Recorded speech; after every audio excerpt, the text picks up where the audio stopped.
They told us that CAMHS needs some real support in reducing its waiting lists so that young people don't have to wait until they go into crisis before they can get some support. They told us to improve the way pharmacies manage prescriptions and medication to families, as it causes a lot of stress for our young carers. The positive things that came out of the consultation we did with SEND families was the care that was given by school nurses in SEND provisions. There was a real divide when we talked about school nurses. The children and young people with SEND in mainstream schools, all but a couple of the families couldn't name the school nurse or how they could be contacted or what they even looked like.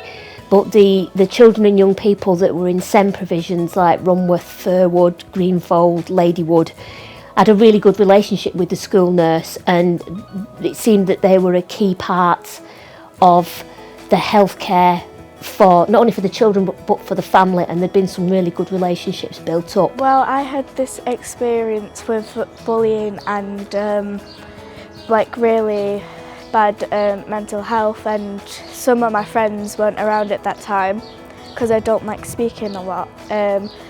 And I went to my school nurse, and my school nurse was really kind and she understood everything.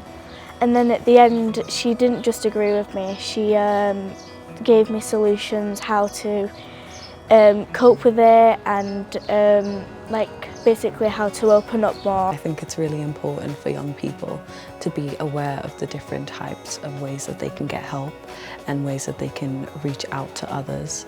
It's important that we make it accessible for all young people, and it's important to notice how each young person is in a different scenario, and to specifically place highlight on confidentiality and making sure that the situation they're in when they do receive help is not threatened or is not increased or heightened.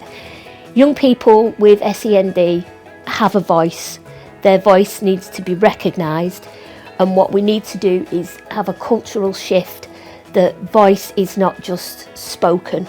The main findings was that whilst there was and there is a lot of support out there for children and young people in Bolton, we found that a lot of the young people just didn't know that all these services and support was available to them.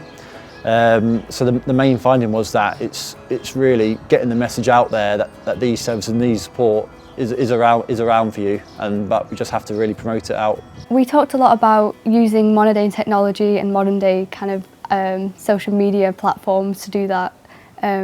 Specifically Spotify and YouTube, just like adverts on there that would come up while they're listening to music. So it's kind of blanketed to everyone, so everyone's able to know about the service, and those who need it can then reach out. Everyone on delivery is super helpful. They made sure the pregnancy and the labour ran smoothly as well as it could, and obviously they made sure Demi was comfortable, happy. Made sure that she knew all the procedures that she was going through. Obviously with epidurals and stuff like that you need for this. He put her mind at ease, he was very helpful. In full lockdown we had no baby weighing, so obviously as a first time mum you don't know how to feed, or if your baby looks any different, or if you're doing anything wrong, or if you're weaning wrong.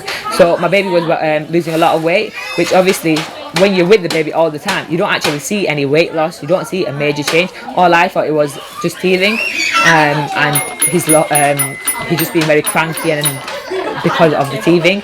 But when my mum came around after, when obviously we were allowed to have bubbles and we had family around, they were like, he's lost a lot of weight, you know, you might need to take him to the health visitor or the baby weighing and try and find out, obviously there could be something wrong. So because of that I realised that because I was breastfeeding him and I was getting enough milk by 7 months.